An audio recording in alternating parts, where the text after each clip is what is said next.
মহা বিপদত পৰিছো বুজিছেনে যেতিয়া কি নাছিল কোনো চিন্তাই নাছিল এতিয়া ক'ৰ পৰা আহি মোৰ ঘৰখন পুৰণি কৰিলে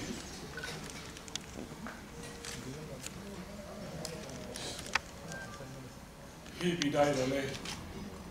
মোৰ এই ঘৰখন আৰু ঘৰ হৈ নাথাকে মহাশয় আপুনি কি ভাবে তাৰ ভাগ্যত যদি আয়ুস থাকে তেন্তে সি দীৰ্ঘকাল জীয়াই থাকিব কিন্তু আয়ুৰ্বেদ শাস্ত্ৰত যি ধৰণে লিখা আছে সেই মতেতো কি লিখা আছে কওকচোন শাস্ত্ৰত কৈছে পত্যকান সন্নিপাত জান কপাত সমুদ্ৰ সবান ঠক আপোনাৰ শাস্ত্ৰখন এতিয়া ঠক কি কৰিব লাগিব খুব সাৱধানে ৰাখিব লাগিব সেইটো বাৰু বুজিলো কিন্তু কি বিষয়ত আমি সাৱধান হৈ চলিব লাগিব তাকেই কওক মইতো ইতিমধ্যে কৈছোৱে যে সি দুৱাৰৰ বাহিৰলৈ ওলোৱাটো নিষিদ্ধ একেবাৰে সৰু ল'ৰা দিন ৰাতি এনেকৈ কোঠাৰ ভিতৰত আবদ্ধ কৰি ৰখাটো বৰ কষ্টকৰ হ'ব তাৰ বাহিৰেতো আৰু উপায় নাই শৰৎকালৰ ৰ'দ আৰু বতাহ দুয়োটা ল'ৰাটোৰ পক্ষে ভীষণ ক্ষতিকাৰক সেইকাৰণে শাস্ত্ৰত কৈছে অপস্মাৰে জ্বৰে হ'ব আপোনাৰ শাস্ত্ৰখন এতিয়া থওক এতিয়া দেখিছো তাক কোঠাৰ ভিতৰতে আবদ্ধ কৰি ৰাখিব লাগিব অন্যথা কোনো উপায় নাই কোনো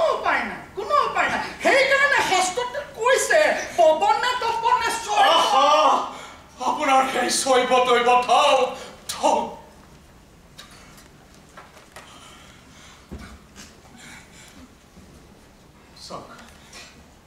চাওক কবিৰাজ মহাশয়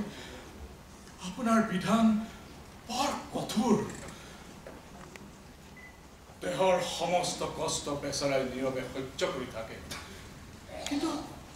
কিন্তু যেতিয়াই সি আপোনাৰ ঔষধ সেৱন কৰে তাৰ যিটো কষ্ট হয়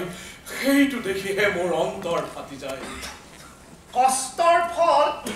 সদায় মিঠা এই ঔষধ পালি লোৱাছো সেইকাৰণে মহৰ্ষি শ্ৰাৱণে কৈছে হেসজং হিত বাক্যং সং তিক্তং আশু ফল প্ৰদং আজিলৈ মই আহোঁ ভাল কবিৰাজ মহাশয়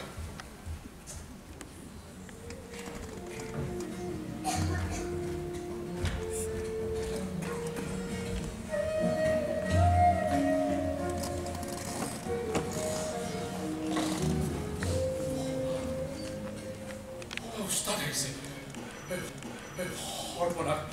কি কৰোঁ মই এতিয়া কেনেকৈ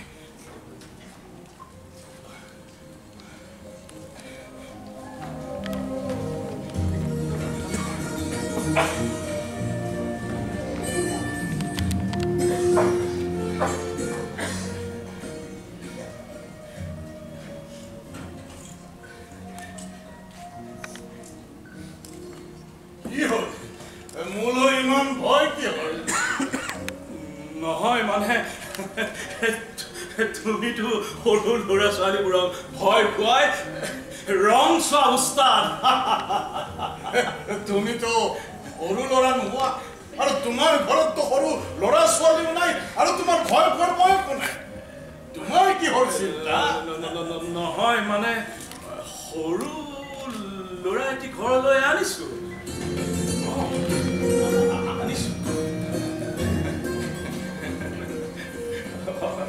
সেইটো কেনেকৈ হ'ব তুমিতো জানাই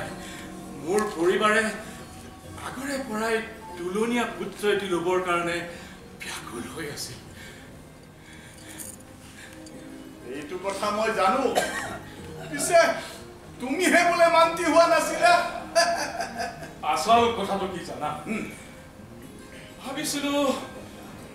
অনেক কষ্ট কৰি ধন সম্পত্তি উপাৰ্জন কৰিছো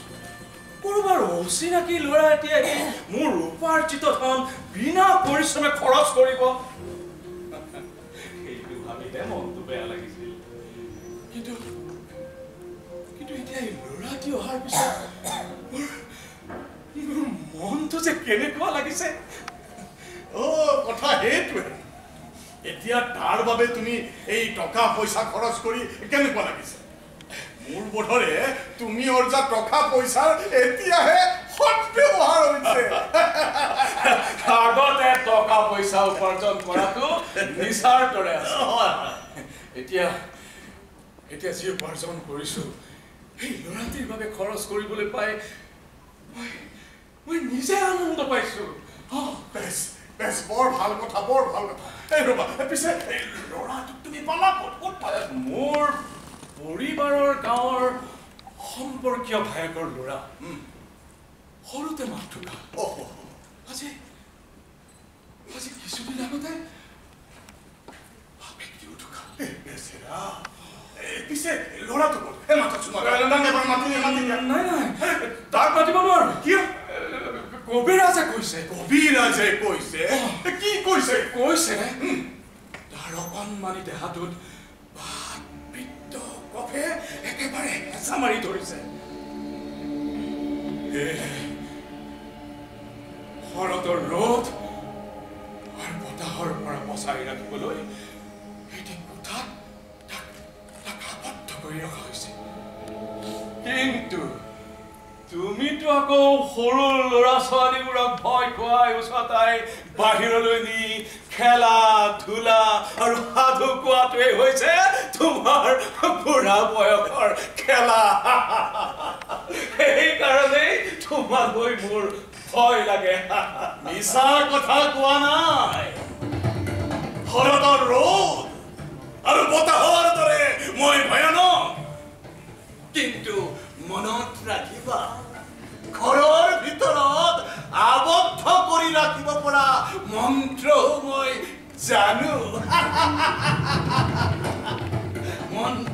জানো পিছে ৰবা মোৰ কিছু কাম আছে সেইবোৰ শেষ কৰি মই আকৌ আহি আছো ৰবা মই আকৌ আহিম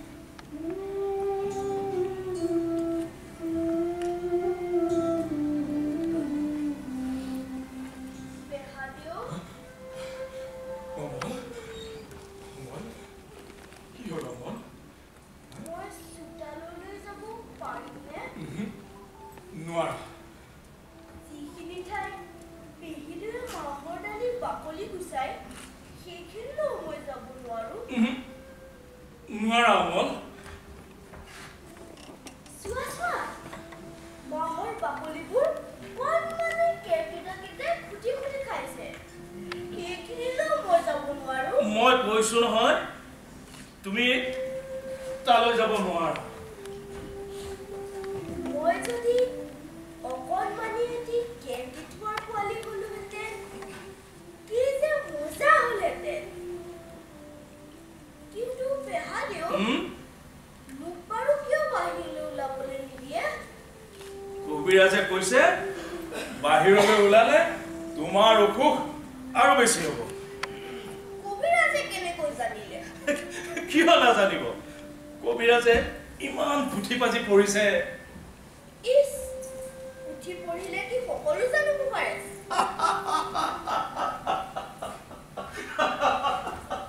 তুমি হ'বলা এইটো নাজানা মই যে পুথি পাজি একোৱে পঢ়া নাই সেইকাৰণে মই একো নাজানো চোৱা ডাঙৰ পণ্ডিতবোৰ তোমাৰ নিচিনা তেওঁলোকো কোঠাৰ পৰা নোলায় কেতিয়া ওলাব কোৱাচোন তেওঁলোকে দিনৰ দিনটো কোঠাৰ ভিতৰতে বহি পুথিবোৰ পঢ়ে আন কোনোফালে ভ্ৰক্ষেপ নকৰে ডাঙৰ হলে তুমিও পণ্ডিত হবা ডাঙৰ ডাঙৰ পুথিবোৰ পঢ়িবা সকলোৱে দেখি আচৰিত হব নাই নাই পেহাদিও মই পণ্ডিত নহয় এইটো কেনেকৈ হব পণ্ডিত হব পাৰিলে সকলোৱে তোমাক ডাঙৰ মানুহ বুলি সন্মান কৰিব নাই নাই মই পণ্ডিত নহয় মই মাথো সকলোবোৰ চাম আৰু চাই চাই ঘূৰি ফুৰি চাবা চাবলৈ কি আছে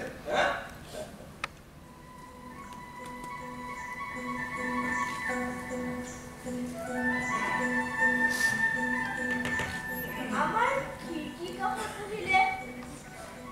সেই যে দূৰৰ পাহাৰ দেখা যায় মোৰ খুব ইচ্ছা হয়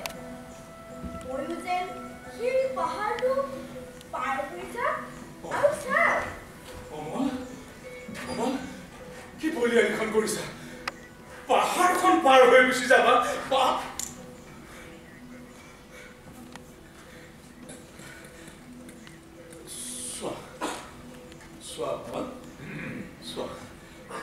পাহাৰখন যেতিয়া ওখ দেৱালৰ দৰে থিয় হৈ আছে তুমি তেতিয়াই বুজিব লাগিব যে সেইখন পাৰ হৈ যোৱাটো উচিত নহয় নহলে ইমান বৰ ডাঙৰ ডাঙৰ শিল গছ গছনি গোটাই সেই প্ৰকাণ্ড পাহাৰখন সৃষ্টি কৰাৰ কি প্ৰয়োজন আছিল মই কি ভাবো জানা কি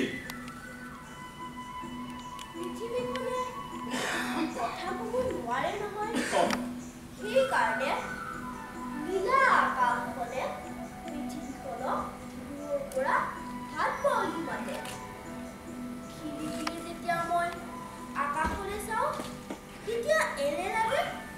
মোকো যেন আকাশত উৰি ফুৰা মেঘবোৰে হাত বাউলি মাতিছে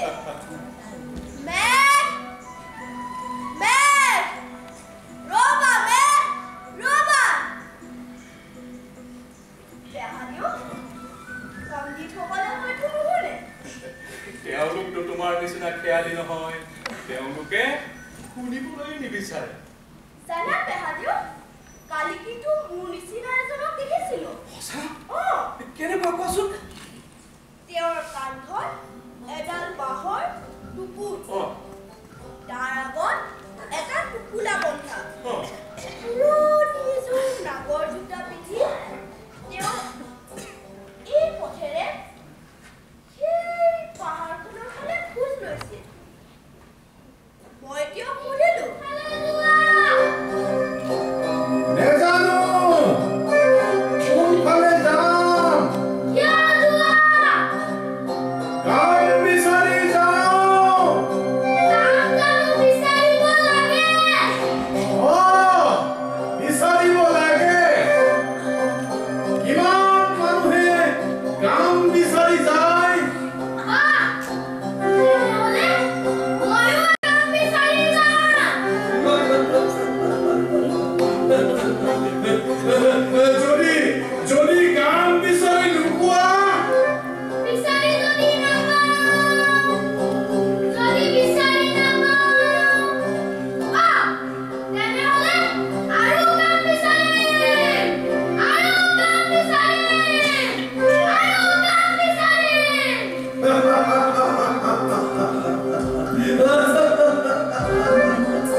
খুব খুব সোনকালে ভাল হ'ব অমল। ভাল হ'লে কিন্তু মই গুচি যাম। গুচি যাবা? কিন্তু কলৈ গুচি যাবা? একা বেকা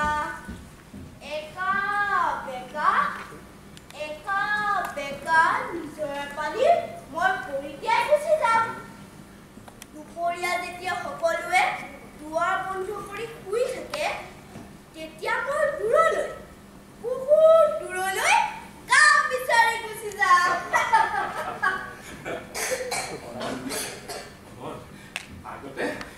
আগতে তুমি ভাল হৈ লোৱা,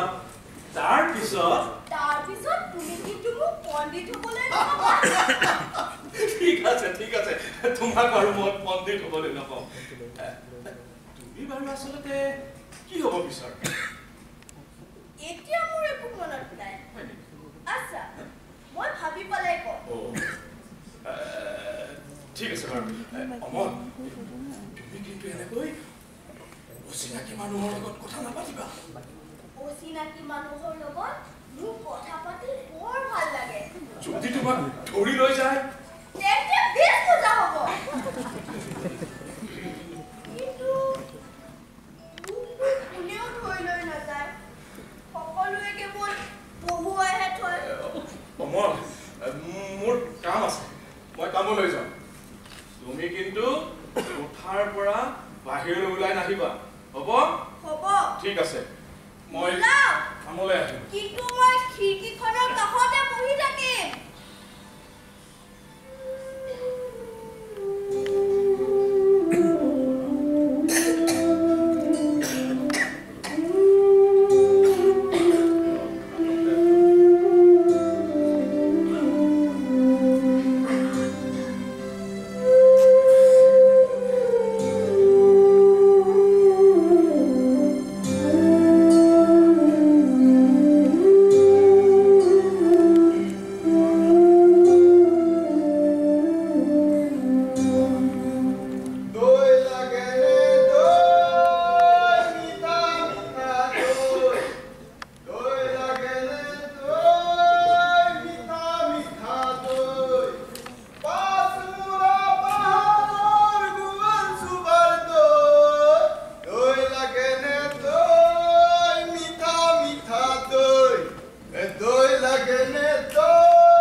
একেবাৰে দেখোন ঠিক কথা কৈছা। আমাৰ গাঁৱৰ ডাঙৰ গৰুবোৰ পাহাৰৰ গাত চৰি ফুৰে আৰু ৰঙাপাৰীৰ শাৰী পিন্ধা ছোৱালীবোৰে নদীৰ পৰা কলহত পানী ভৰাই ফুলত তুলি লৈ যায় একেবাৰে সঁচা কথা কৈছা আমাৰ গোৱাল চুবাৰ সকলোবোৰ ছোৱালীয়ে নদীৰ পৰা পানী তুলি লৈ যায় কিন্তু সকলোৱে যে ৰঙাপাৰীৰ শাৰী পিন্ধে ঠিক এনে নহয় বাবু তুমি এই ঠাইলৈ কেতিয়াবা গৈছিলা নেকি নাই যোৱা সঁচা কৈছো দুৱেলা মই কেতিয়াও যোৱা নাই কবিৰাজে যিদিনা মোক বাহিৰলৈ যাবলৈ দিব সেইদিনা তুমি মোক তোমাৰ গাঁৱলৈ লৈ যাবানে লৈ যাম বাবু তোমাক আমাৰ গাঁৱলৈ লৈ যাম মোক তোমাৰ নিচিনাকৈ দৈ বিক্ৰী কৰিবলৈ শিকাই দিবা তোমাৰ নিচিনাকৈ দৈ ভাৰ কান্ধত লৈ মই দূৰৈ গাঁৱত বিক্ৰী কৰিবলৈ যাম তুমি আকৌ দৈ বিকিবলৈ কিয় যাবা বাজি পঢ়ি তুমি পণ্ডিত হোৱা নাই নাই মই কেতিয়াও পণ্ডিত নহওঁ মই গোৱাল চুবাৰ পৰা দৈ আনি দূৰৈ গাঁৱত বিক্ৰী কৰিবলৈ যাম তুমি যে কোৱা দৈ লাগে নে এই গুৰটো শিকাই দিয়াচোন এই গুৰটো শিকাই দিব লাগে নে শুনা দৈ লাগে নে দৈ মিঠা মিঠা দৈ দৈ লাগে নে দৈ মিঠা মিঠা দৈ দৈ লাগে নে দৈ মিঠা মিঠা দৈ দৈ লাগে নে দৈ মিঠা মিঠা দৈ পাঁচমুৰা পাহাৰৰ গোৱাল চুবাৰ দৈ পাঁচমুৰা পাহাৰৰ গোৱাল চুবাৰ দৈ দৈ লাগে নে দৈ মিঠা মিঠা দৈ দৈ লাগে নে দৈ মিঠা মিঠা দৈ পাঁচমুৰা পাহাৰৰ গোৱাল চুবাৰ দৈ দৈ লাগে বাবু ৰবা মই তোমাক মোৰ দৈ এটেকেলি দিওঁ তুমি খাবা দেই কিন্তু মোৰ যে পইচা নাই নাই নাই তুমি পইচা দিব নালাগে তুমি মোৰ দৈ অকণমান খালে মোৰ মনটো খুব ভাল লাগিব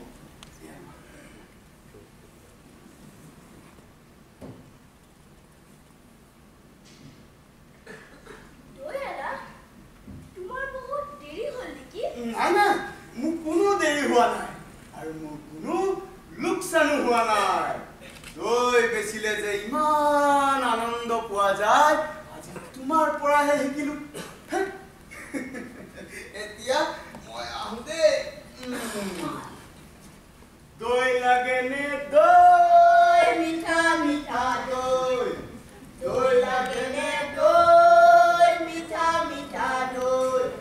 পাঁচমুৰা পাহাৰৰ গোৱাল চুবাৰ দৈ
যদি তোমাক ধৰি লৈ যাওঁ ধৰি দিবা কলৈ ধৰি দিবা বহুত দূৰলৈ সেই পাহাৰটো পাৰ কৰি যদি একেবাৰে ৰজাৰ ওচৰলৈ ধৰি লৈ যাওঁ ৰজাৰ ওচৰলৈ লৈ যোৱা না মোক লৈ যোৱা না কিন্তু কবিৰাজে মোক বাহিৰলৈ ওলাবলৈ মানা কৰিছে মোক কোনেও লৈ যাব নোৱাৰে ৰাতি দিন মই ইয়াতে বহি থাকিব লাগে কবিৰাজে মানা কৰিছে কবিৰাজে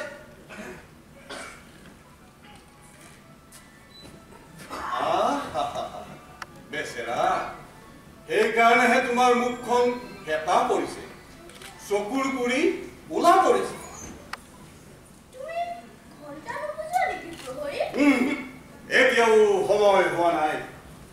কোনোবাই কয় সময় পাৰ হৈ গ'ল কোনোবাই কয় সময় হোৱাই নাই আচ্ছা প্ৰহৰী তুমি ঘণ্টা বজালেতো সময় হ'ব কেনেকৈ হ'ব সময় হ'লেহে মই ঘণ্টা বজাম তোমাৰ ঘণ্টাৰ শব্দটো শুনিবলৈ মোৰ বৰ ভাল লাগে দুপৰীয়া আমাৰ ঘৰত যেতিয়া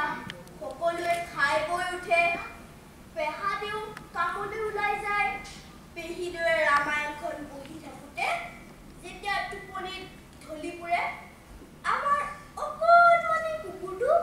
সেই চুকটোত মুখ গুজি শুই থাকে তেতিয়াই তোমাৰ ঘণ্টা বাজে ঢং ঢং ঢং তোমাৰ ঘণ্টা কিয় বাজে ঘণ্টাই সকলোকে সকীয়াই সময় নাথাকে ৰৈ সময় মাথো থাকে গৈ থাকে কলৈ গৈ থাকে কোন দেশলৈ সেই কথা কোনেও নাজানে সেইখন দেখো বোলা কোনেও দেখা নাই মোৰ খুব ইচ্ছা হয় ময়ো যেন সময়ৰ লগে লগে গুচি যাম যিখন দেশৰ কথা কোনেও নাজানে বহুত দূৰলৈ সেইখন দেশলৈ সকলোৱে যাব লাগিব বাপু ময়ো যাব লাগিব লাগিব যাব কিন্তু কবিৰাজে যে মোক বাহিৰলৈ ওলাবলৈ মানা কৰিছে ৰাতি দিন মই ইয়াতে বহি থাকিব লাগে কোনোবা দিনা হয়তো সেই কবিৰাজে তোমাক হাতত ধৰি লৈ যাব নাই নাই তুমি তেওঁক নাজানা তেওঁ সকলোকে মাথো ধৰি ৰাখিবই জানে নহয় তেওঁতকৈ ভাল কবিৰাজ যিজন তেওঁ আহি যদি তোমাৰ বান্ধন খুলি লৈ যায় সেইজন ভাল কবিৰাজ কেতিয়া আহিব মোৰ আৰু পঢ়ি পঢ়ি আমনি লাগিছে তেনেকৈ ক'ব নাপায় নহয় বাপু কিয় মইতো পঢ়ি আছো য'ত মোক পঢ়ুৱাই ৰাখিছে তাৰ পৰা মই নোলাওঁ কিন্তু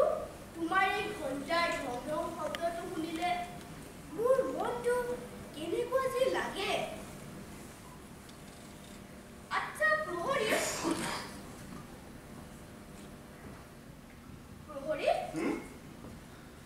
আলিবাটৰ সিপাৰে যে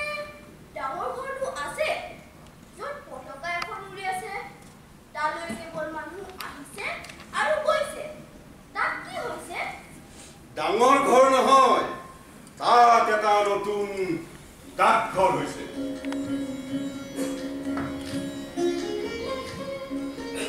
ডাকঘৰ কাৰ ডাকঘৰ ডাকঘৰ আৰু কাৰ হ'ব ৰজাৰ ডাকঘৰ এই ল'ৰাটো বেছ মজা ইয়াৰ কথাবোৰ শুনিবলগীয়া ৰজাৰ ডাকঘৰলৈ চব ৰজাৰ চিঠি আহে আহে এদিন চাবা তোমালৈও চিঠি আহিব মোৰ নামত চিঠি আহিব মই যে এটা সৰু ল'ৰা সৰু ল'ৰালৈ ৰজাই সৰু সৰু চুটি চুটি চিঠি লিখে বাহ বেছ হ'ব মই কেতিয়া চিঠি পাম বাৰু প্ৰহৰী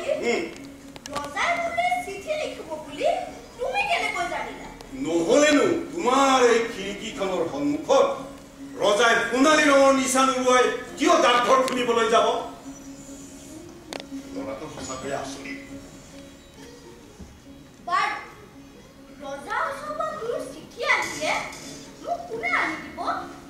বহুত ডাকুৱাল আছে দেখা নাই বুকুত যে গোল গোল সোণৰ তৰাৰ বেজ লৈ ঘূৰি ফুৰে সিহঁতে ক'ত ঘূৰি ফুৰে দেখে দেখে ঘৰে ইয়াৰ কথাবোৰ শুনিলে মোৰ হাঁহিয়ে উঠে প্ৰহৰী ডাঙৰ হৈ মই কিন্তু ৰজাৰ ডাকুৱাল হ'ম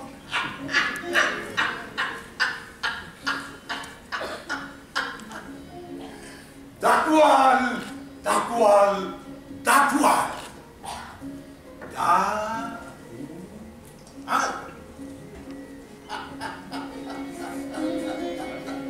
কঠিন কঠিন কাম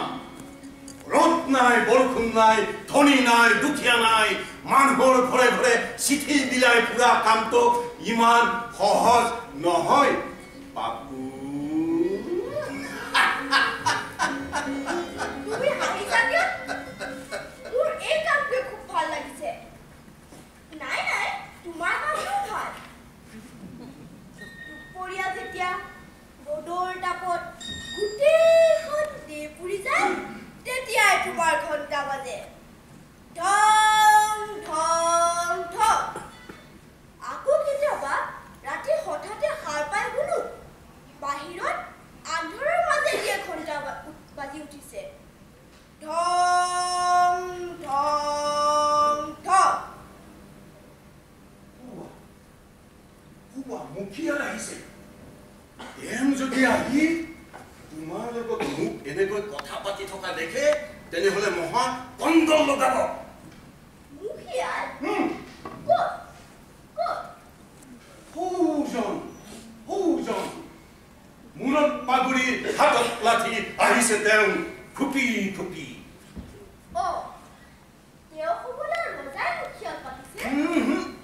নাই পতা ৰজাই মুখিয়াল পতা নাই তেওঁ নিজেই নিজক মুখিয়াল বুলি ভাবে আৰু যিসকলে তেওঁৰ কথা নামানে তেওঁলোকৰ পিছত এনেকৈ লাগে যাতে অৱশেষত তেওঁলোকেও তেওঁৰ কথা মানিবলৈ বাধ্য হয় এনেদৰে তেওঁৰ কামবিলাক চলাই যায় মই এতিয়া যাম কাইলৈ ৰাতিপুৱা আহি এই নগৰখনৰ সমস্ত খবৰ মই তোমাক জনাই যাম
আজি কেইদিনমান তোমাৰ লগত দেখা সাক্ষাৎ নোহোৱা বাবে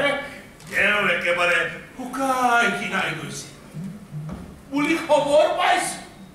আৰু বেছি দেৰি নাই চিঠি হয়তো আজিকালিতেই আহি পাবহি মুখিয়া ককা তুমি মোৰ লগত এনেকৈ কথা পাতিছা কিয় তোমাৰ মোৰ ওপৰত খং উঠিছে নেকি তোমাৰ ওপৰত খং কৰিবলৈ মোৰ সাধ্য আছেনে ৰজাৰ লগত তোমাৰ চিঠি দিয়া নিয়া চলে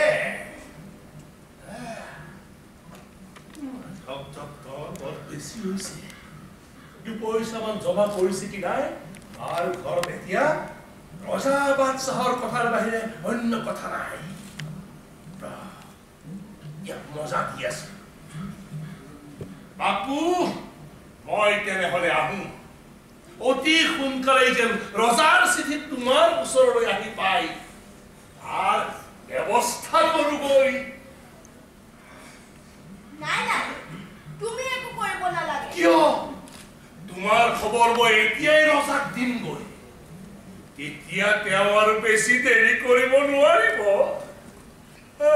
তোমালোকৰ খবৰ ল'বলৈ ৰজাই তাইক পঠিয়াব কি স্পৰ্ধা এতিয়াই ৰজাৰ কাম চোৱা সব ঠিক হৈ যাব আহো দেই উপা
তোমাক দেখি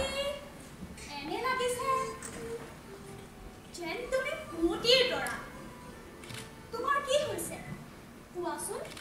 মই নাজানো মোৰ কি হৈছে কবিৰাজে মোক বাহিৰলৈ ওলাবলৈ মানা কৰিছে হয় নেকি কবিৰাজে মানা কৰিছে তেনেহ'লে একেবাৰে ওলাবা দেই কবিৰাজৰ কথা মানি চলিব লাগে দুষ্টামি নকৰিবা মানুহক দুষ্ট বুলি ক'ব বাহিৰলৈ বেছিকে চাই নাথাকিবা বাহিৰলৈ চাই থাকিলে তোমাৰ মনটো বেছি বেয়াহে লাগিব ৰ'বা মই তোমাৰ এই খিৰিকীখন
আজি মই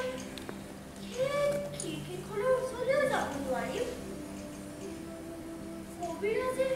মানা কৰিছে। এইখিনিত বহি থাকিয়ে তোমাৰ অসুখ বেছি হৈছে। নাই নাই পেহাদিও, মোৰ অসুখৰ কথা মই একো নাজানো, কিন্তু সেইখিনিত বহিলে মোৰ মনটো ভাল লাগিছে। সেইখিনিত বহি বহিয়ে তুমি ৰাজ্যৰ ল'ৰা বুঢ়াৰ লগত বন্ধুত্ব কৰি তুলিছা। আমাৰ ঘৰৰ সন্মুখত যেন এখন মেলাহে বহে।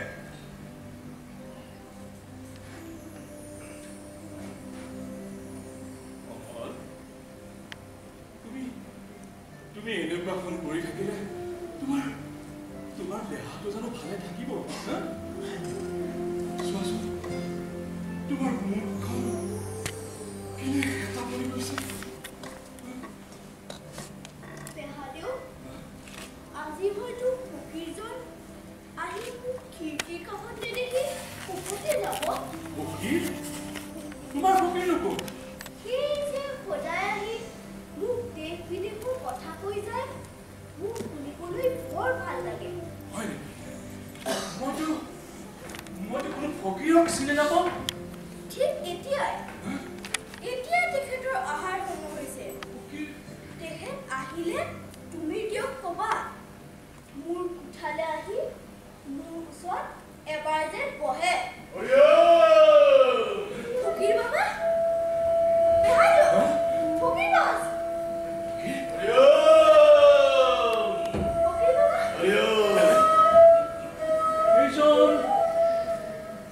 মই ফকীৰ। তুমি কি যে নোহোৱা ভাবিকে নাপাওঁ। ফকীৰ বাবা, তুমি কৈছিলা? মই গ্ৰন্থদ্বীপলৈ গৈছিলো। গ্ৰন্থদ্বীপ? ইমান আচৰিত হবলৈ কি আছে? মোৰতো অহা যোৱা কৰিবলৈ কোনো খৰচ নালাগে। মোৰ যলৈ ইচ্ছা মই তালৈকে যাব পাৰো। বাহ, কি মজা! মই ভাল হলে তুমি যে মোক তোমাৰ ইষ্ট কৰি নিবা বুলি কৈছিলা, মনত আছে? আছে আছে, কেলেই নাথাকিব? খুব ভালদৰে মনত আছে। ফুৰিবলৈ যোৱা এনে মন্ত্ৰ শিকাই দিম যে পৰ্বত পাহাৰ নৈ কোনেও তোমাক বাধা দিব নোৱাৰে, কবিৰাজেও নোৱাৰে। এইবোৰ তুমি কি আবুল তাবুল বকিবলৈ আৰম্ভ কৰিছা? বাবা আমল, মই পাহাৰ পৰ্বত কাকোই ভয় নকৰো, কিন্তু তোমাৰ পেহাৰ লগত যদি কবিৰাজ লগ হয় মোৰ মন্ত্ৰই একোই কাম নিদিয়ে। নাই নাই পেহাদেউ, তুমি কবিৰাজক একো নকবা। মই এতিয়া ইয়াতেই শুই থাকিম, একো নকৰো। কিন্তু যিদিনা মই ভাল হ'ম সেইদিনাই ফকীৰৰ মন্ত্ৰ শিকি মই গুচি যাম। নদী, পাহাৰ, সমুদ্ৰত একোৱে মোক ধৰি ৰাখিব নোৱাৰিব। নকবা অমল,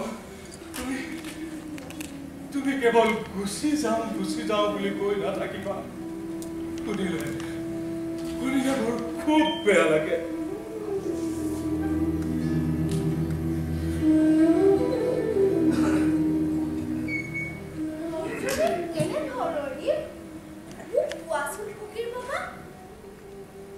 এইখন এখন আচৰিত ঠাই, এখন চৰাইৰ দেশ। তাত মানুহ নাই, সিহঁতে কথা নকয়, সিহঁতে গান গায় আৰু উৰি ফুৰে। বাহ, কি চমৎকাৰ! সমুদ্ৰৰ পাৰত? সমুদ্ৰৰ পাৰত বাবা। তাত নীলা ৰঙৰ পাহাৰ আছে? নীলা ৰঙৰ পাহাৰতে সিহঁতে থাকে। সন্ধিয়া সময়ত সেই পাহাৰত সূৰ্যৰ পোহৰ আহি পৰে আৰু হেজাৰ হেজাৰ সেউজীয়া চৰায়ে সিহঁতৰ বাহলৈ ঘূৰি আহে। আকাশৰ ৰং, চৰাইৰ ৰং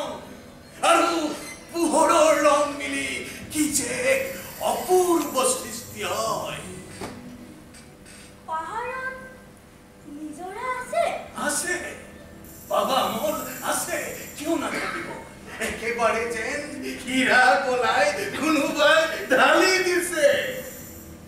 সৰু সৰু শিলবোৰৰ মাজে মাজে ঠেকা খাই নিজৰাটোৱে তললৈ বৈ গৈ সমুদ্ৰত জাপ দিছে কাৰো শক্তি নাই যে তাক একদণ্ড ধৰি ৰাখিব পাৰে চৰাইবোৰে যদি মোক আছুতীয়াকৈ একোডাল বন্দী কৰি নথলেহেঁতেন বাবা মন সেই নিজৰাৰ পাৰত মহেতি সৰু পজা আজি থাকিবলৈ লৈ সমুদ্ৰৰ ঢৌ চাই চাই গোটেই দিনটো পাৰ কৰি দিলোহেঁতেন ময়ো যদি চৰাই হলোহেঁতেন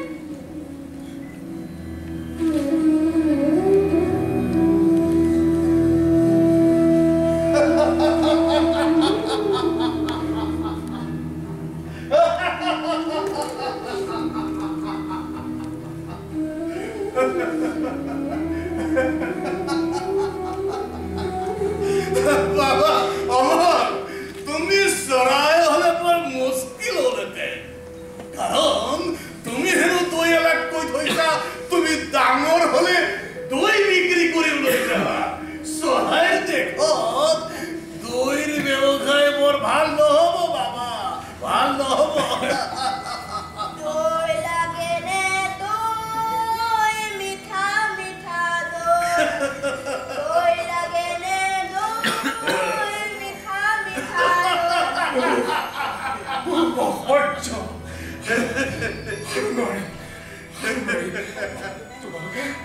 তোমালোকে দেখিছো মোক পাগল কৰি আহিবা পাগল কৰি আহিবা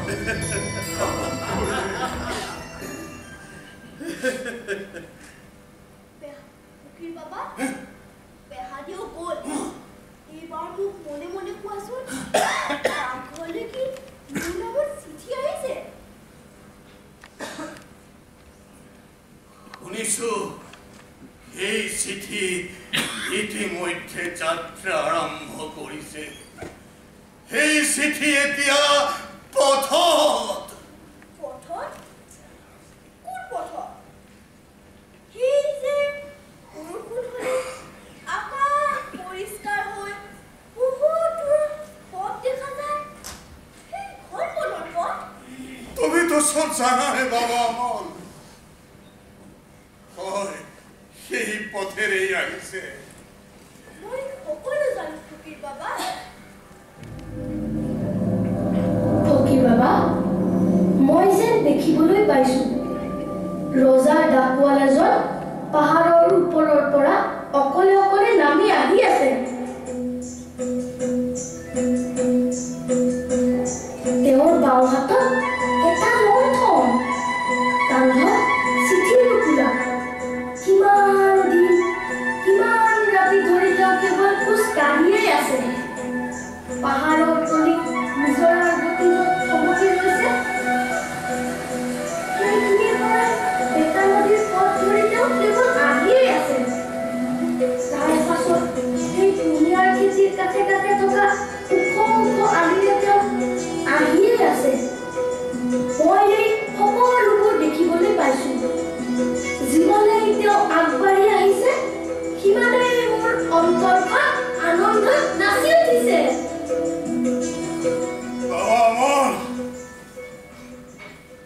তোমাৰ দৰে মোৰ নবীন চকু নাথাকিলো তোমাৰ লগে লগে ময়ো যেন সকলো দেখিবলৈ পাইছো ফকীৰ বাবা বাবা যাৰ ডাকঘৰ সেই ৰজাক তুমি চিনি পোৱানে এদিন মোৰ নামতো চিঠি আহিব সেই কথা মনলৈ আহিলে মোৰ মনটো ভাল লাগি যায় কিন্তু ৰজাৰ চিঠি কি লিখা থাকিব সেইটোৱে নাজানো সেইটো নাজানিলে কি হব বাবা অমল সেইটো নাজানিলে কি হব তোমাৰ নাম লিখা থাকিব বাবা তোমাৰ নাম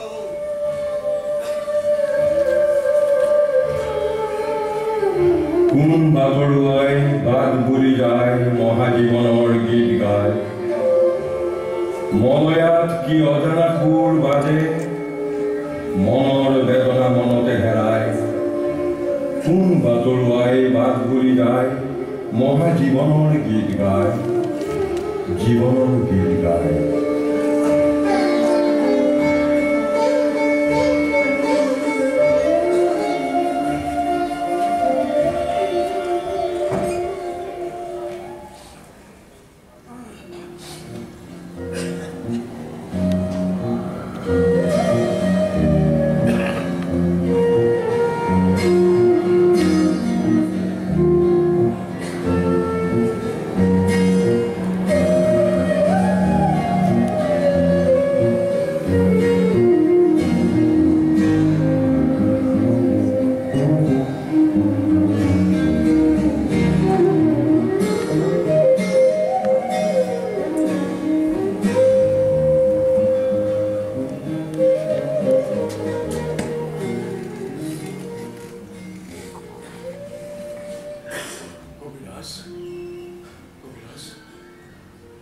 ল'ৰাটোৰ হাঁহিটো মোৰ খুব ভাল লগা নাই সি যে কৈছে খুব ভালেই আছে এইটোতো ভাল লক্ষণ নহয় আমাৰ চক্ৰত ধৰ ডক্তৰ কৈছে ঠক ঠক আপোনাৰ চক্ৰধৰ ডক্তৰ কথা কওক আচল কথাটো কি তাকেই কওক মোৰ বোধে তাক ধৰি ৰাখিব পৰা নাযাব মইতো মানা কৰিছিলো তাৰ পিছতো তাৰ গাত বতাহ লাগিছে নাই নাই কবিৰাজ আমি তাক খুব সাৱধানে ৰাখিছো চাৰিওফালে দুৱাৰ খিৰিকী বন্ধ কৰি কোঠাৰ ভিতৰতে আবদ্ধ কৰি ৰাখিছো বাহিৰলৈ ওলাবলৈ দিয়া নাই হঠাৎ আজি বতাহজাক বৰ জোৰকৈ মাৰিছে তোমাৰ মূল দুৱাৰখনৰ মাজেৰে সৌকৈ বতাহ সোমাই আহিছে এইটোতো ভাল কথা নহয় তুমি দুৱাৰখন ভালকৈ তলা মাৰি বন্ধ কৰি দিয়া 2-3 দিনমান তোমাৰ ইয়ালৈ মানুহ নাহিলে তোমাৰতো একো ক্ষতি নহয় সেইখন খিৰিকীৰে সূৰ্যাস্তৰ আভা আহিছে এইটো ভাল কথা হোৱা নাই তুমি খিৰিকীখন বন্ধ কৰি দিয়া এই ৰোগীক টোপনিত ব্যাঘাত জন্মাব অমলে চকু মুদি আছে ধাৰণা হয় তাৰ টোপনি আহিছে তাৰ মুখখন দেখিলে মোৰ মনত এনে ভাৱ হয় যাক ভাল পাই মই ঘৰলৈ আনিলো তাক হয়তো আৰু মই ধৰি ৰাখিব নোৱাৰিম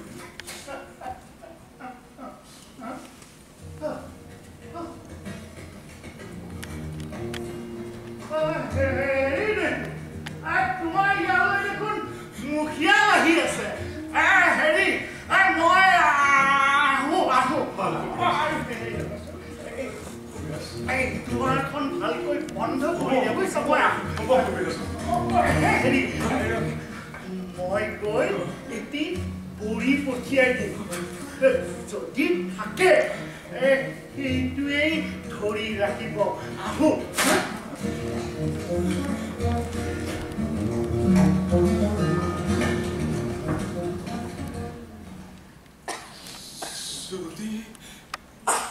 যদি সি থাকে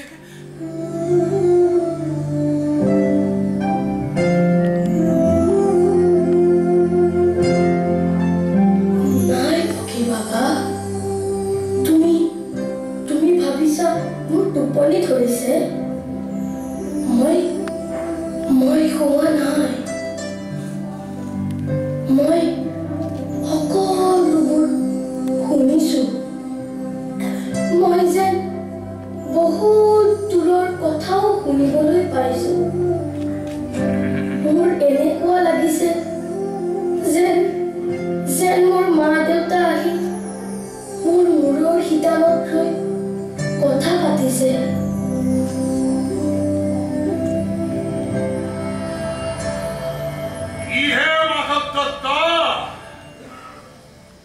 আজিকালি দেখিছো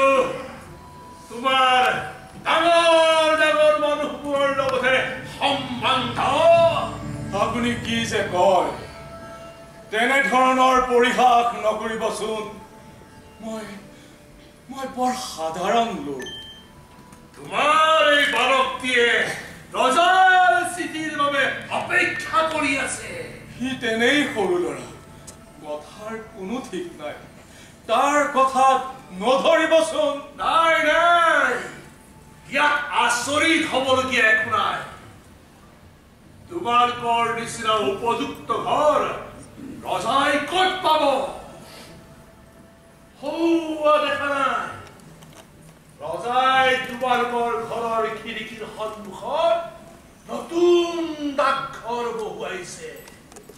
ৰজাই তোমালোকলৈ চিঠি পঠিয়াইছে। এয়া লোৱা চিঠি।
খিৰিকী খুলি দিয়া যিমানবোৰ দুৱাৰ খিৰিকী আছে খুলি দিয়া বাবু কেনে পাইছা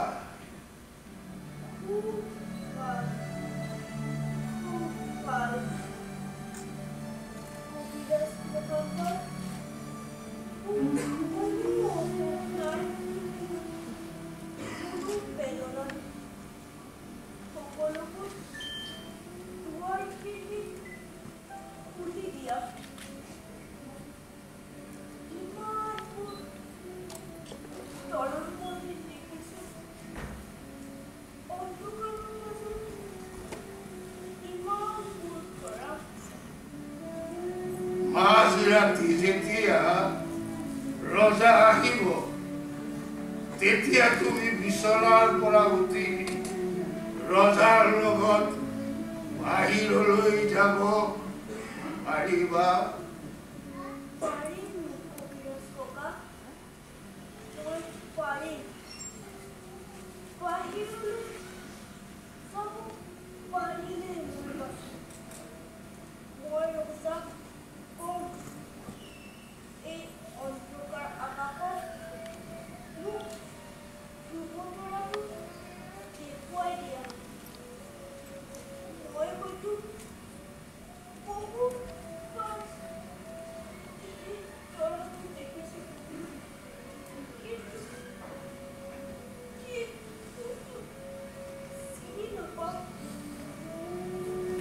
আজি ৰাজাই তোমাক সাক্ষাৎ কৰিব ৰজাৰ ওচৰত তুমি প্ৰাৰ্থনা জনাবা ৰজাই তোমাক খুব ভাল পায়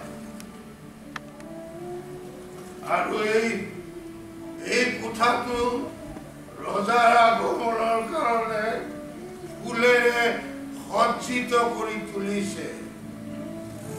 তুমি তেওঁৰ ওচৰত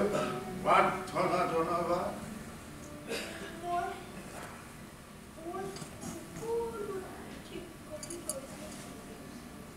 কি ঠিক কৰি থৈছা বাবু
তৰাৰ পোহৰে কি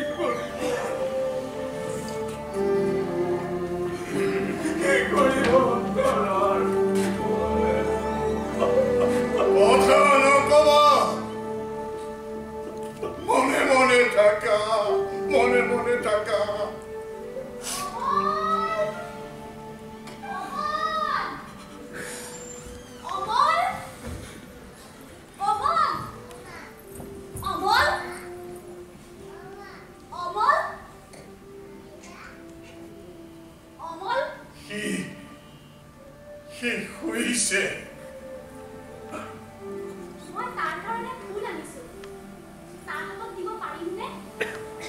যেতিয়া সাৰ পাব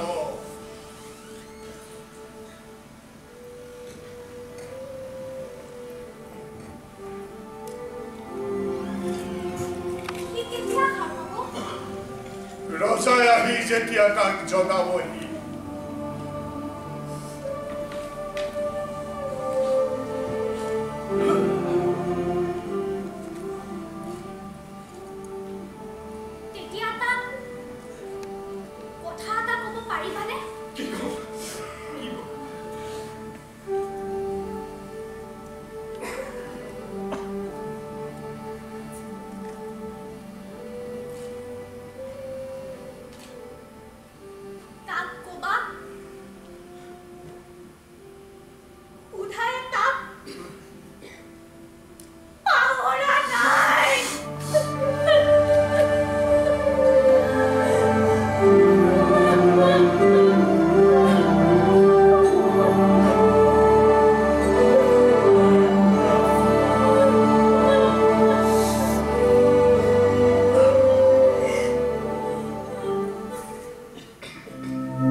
এই নাটকৰ লগত জড়িত সকলোকে পৰিচয় কৰাই দিবলৈ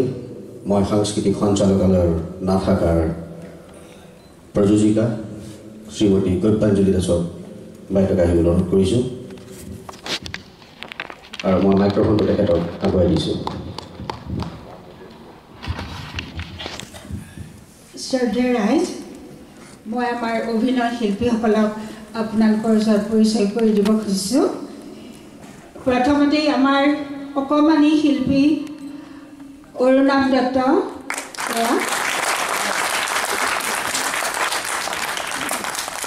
কাজবি শৰ্মা, জয়ন্ত দাস, ভূপাল পাঠক, তৰুণ কলিতা, পুলিন নাথ, স্নিগ্ধা কাংগান টাই আহিব লাগে, বাহিৰত আছে। উমাকান্ত সোণোৱাল, মনোজ দাস, বিনয় ডেকা, ভৱেশ নাথ আৰু আমাৰ সংগীতত আছিলে নন্দ বেনাৰ্জী ডাঙৰীয়াদেৱ আৰু সংগীত প্ৰক্ষেপণত ইক্ৰামুল হক আহিব লাগে। ইক্ৰামুল পোহৰ পৰিকল্পনা আৰু প্ৰক্ষেপণ ৰিণ্টু বৰ্মন, ৰিণ্টু বৰ্মন। ৰূপসজ্জা তীব্ৰজ্যোতি বৈৰাগী আৰু জিন্তু শইকীয়া আৰু চিমি তিনিগৰাকী আহিব লাগে। মঞ্চসজ্জাত উমাকান্ত সোণোৱাল, মঞ্চসজ্জা সহযোগী বিনয় ডেকা কেটেক আৰু গজেন চৌধুৰী। শব্দ কাৰিকৰী বিভাগ শংকৰদেৱ লাক্ষেত্ৰ, পৰিকল্পনা আৰু পৰিচালনা অবিনাশ শৰ্মা। অবিনাশ